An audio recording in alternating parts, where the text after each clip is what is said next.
So, Yeah. where are we? In Virginia. Back in Virginia. What day did you get there? After Saturday night. Left Saturday morning. Met Joe in Brunswick, Maryland. We drove up. Rained a little bit up the way. You had some new friends that you had to fix their We exhaust. fixed their exhaust hangers. They just bought the car and never drove it. So they're testing Really? it on the power truck. Well, 86 Buick. there's a lot of mechanics on board. So we got the gold package. The parking package. Yeah. Yeah. And you pull right up. You know where the vendors, where you get your cards punched? You park right there. And you walk 50 feet to all the vendors. You know. So worth it? Oh yeah. Oh yeah. How was the meal? We missed the meal because of the traffic jams. Because they were paving in the middle of nowhere, a crossroad. So somebody forgot to tell somebody that there was going to be 6,000 Cars going through that road. So the gold package, they give you a free lunch in the air conditioning to tease you, so you get the platinum. But you didn't even get to go in there. Well, we got to go in there. The lunch was already been served. So plus I was a little queasy. I didn't really feel like eating much for lunch. How were you queasy? Ate some bad food. Wait, when was this? Sunday. I don't remember any videos from this. No, you wouldn't see any of that. You'd see the camera going like this. You have food poisoning? Yeah, I ate a sandwich that I left in a cooler. The ice had melted on Saturday. Got to the hotel Saturday night, put it in the refrigerator, thinking it was still good. Ate it Sunday. Did not work with me at all. I got food poisoning. Yeah. So I didn't eat anything all day Monday. And that night I had some soup. I was just like, it was rough. So then the next day was your travel day. Yeah. That was bad, the travel day. And it was because I had to get a modem to lock some stuff up. It was touch and go, so to speak. So any breakdowns on that? Going to Toledo? No, Traffic? heavy. Now we're going to Joliet, Chicago, Illinois. Joliet. So Indy to Joliet. Yeah. And that was a pretty good trip. It was, farmlands and stuff like that. Blues Brothers? Yeah. It was the jail Blues Brothers. So the Bluesmobile was there. The two guys dressed as Blues Brothers playing the music with the big speaker on the roof. You had a picture or a video with them? I did. They were pretty cool guys. The content was sparse earlier on, but I get it. It's hard to do with one person. One person. Obviously, I wasn't there. You weren't there. No navigator, no weather forecaster, So- no filmer, So for navigation, we used nobody to call the doctor because you're dying on the floor. puking badly. Yeah, I haven't puked like that since college. I mean, it was violent. Anyway, I won't share the details. Joe had a CB, so Joe's driving a 69 station wagon, Cutlass station wagon. Threw in the tree. Do you have a CB? I got a CB. A CB? So his co-pilot was a guy from high school that Ed Fitzgerald, really, really cool guy. He flew in from Massachusetts. We picked him up at the airport. Then Joe's other friend, coworker from NASA, drove up from Florida. He works at Cape Canaveral, Blue Horizon. So there's a joke here. What do you get when you have two rocket scientists and a banker? And I don't know what the answer is, but there's a joke there.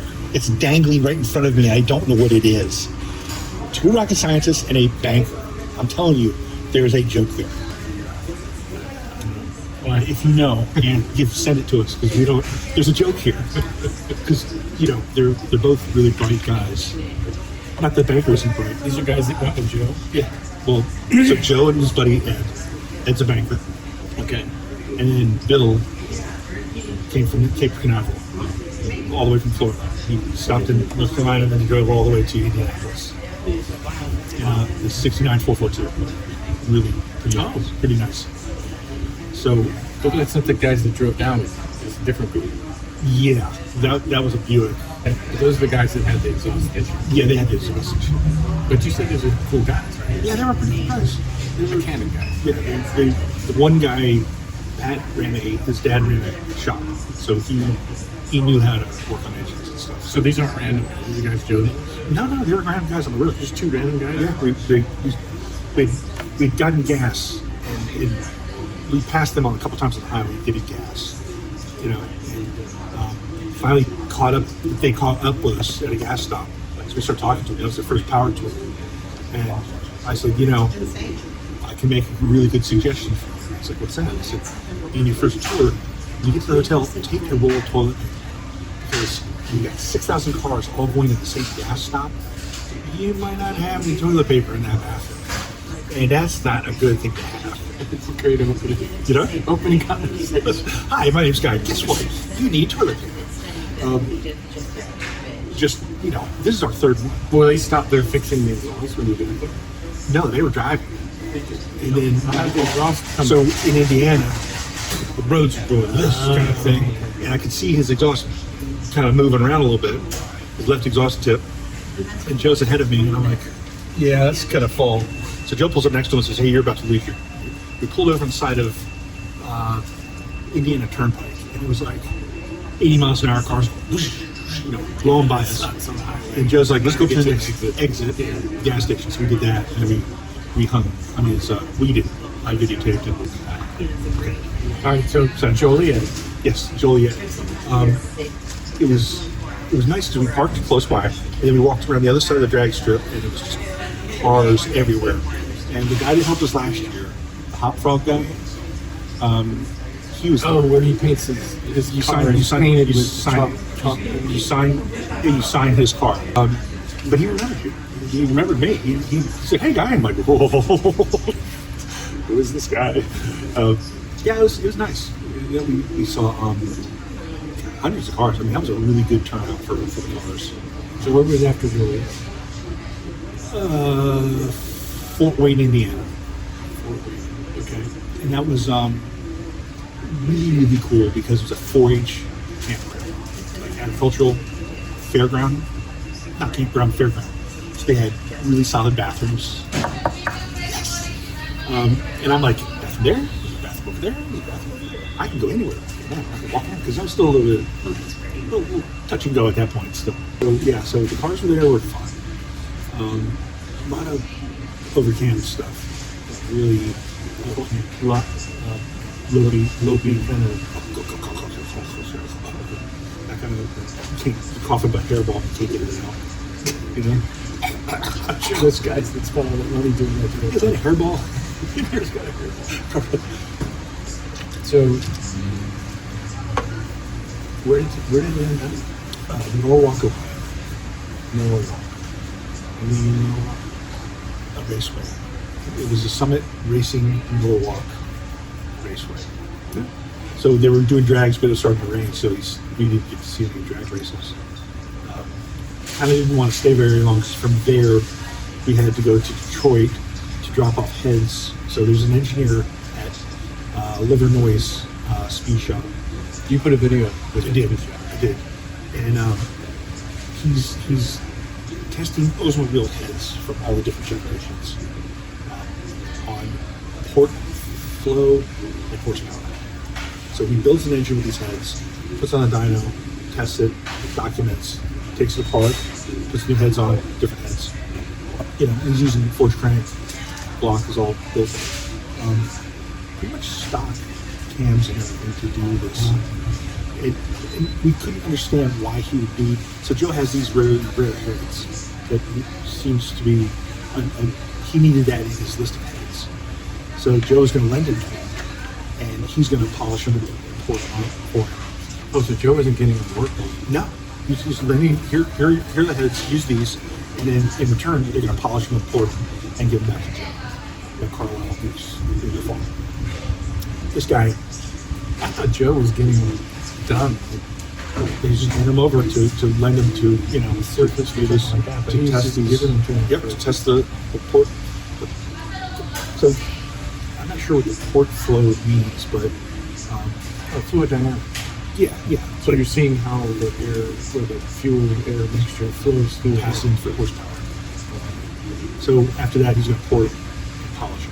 which meant like they're bigger, right? Or cleaner, or yeah, I guess port's bigger. So give us a tour of that place, which is quite phenomenal. Between that tour and the tour at the Indy 500, phenomenal. Just phenomenal tours. And so you were telling me earlier that Indy 500 has like a museum area where they got a wall that's video, A big video wall. like you're in a car riding around the track. Yeah, and the It wall reaches over your head. it goes the wall straight ahead, like the road, and then it goes up the wall and over the ceiling. And as you're going, the clouds are going by and trees and stuff, and it's just or stands, the racetrack. It's very rural, like you got hold on to stuff. It was really quite beautiful. So the golf cart tour, the Indy 500, you get a van tour which goes around the track, or you get a golf cart tour, which this guy gets you in his golf cart, he drives you to a corner. And that day, Ferrari was doing testing on cars, so they had 6 cars there. Going by, but it wasn't the circle track. But within the circle track, there's 800 acres at Indy, and within that circle track, there was a road course built. All these current corners and stuff. So they were going around corners, and he was taking us to these corners where we can see these cars just burning through these corners. And it was a little bit wet out, and they're still driving. And then it was supposed to be a 90-minute tour. It ended up being a 3-hour tour. So from Detroit, the roads suck. Leaving Detroit, and it was gray and dingy and rainy and shitty and so we got on the road from Detroit to Lansing, and going through. And this isn't part of the tour. This is the tour. tour of Lansing. Yeah, the Oldsmobile thing. Oldsmobile Homecoming, and the roads are kind of crappy, and it's raining, and people are going really fast. There's road etiquette where if you're in the left lane, you need to be flying. So Joe and Bill were in the left lane. So this is the pattern. It was Joe first, Bill did not have a CB, and then me in the back. So the guy in the back always gets screwed because you got the 2 guys and they see the left lane opening up, so they both go over. By the time I get over, there's already cars coming up in the left lane. I can't get over. So they get ahead of me, and these cars are passing me. I'm like trying to get over the left lane. So then I'm playing catch up. So at one point, we had to stop at a toll booth, and they had Easy Pass, so they went through the Easy Pass. I had to stop and get a ticket, and I look up, and they're gone. So I get on the CB, I'm like, where'd you guys go? I get, I'm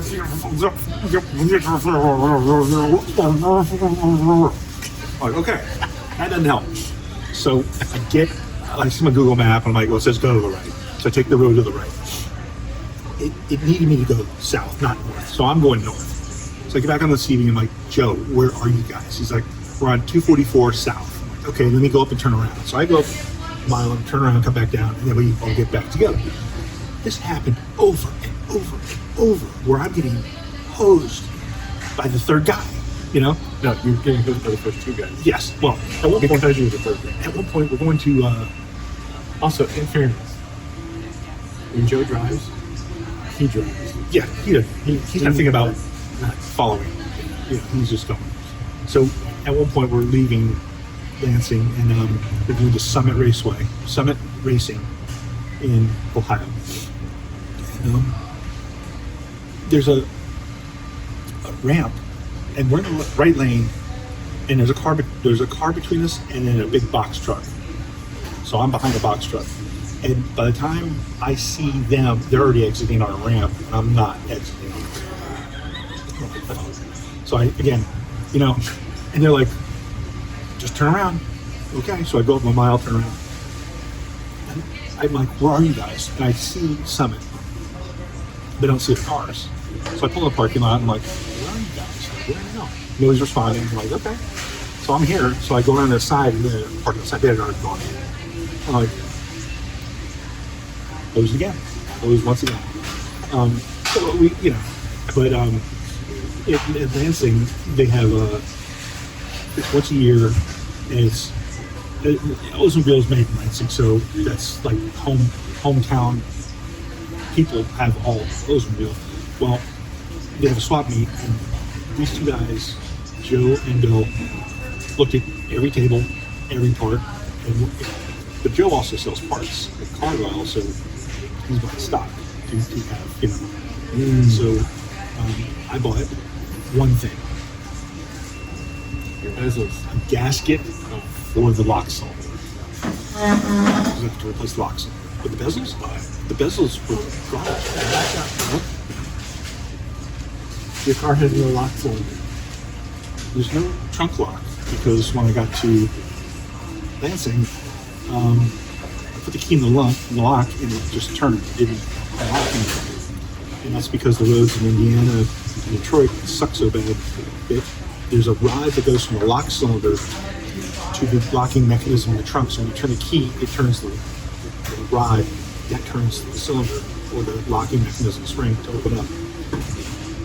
That had fallen off. You know, through all the bouncing, the potholes and shit.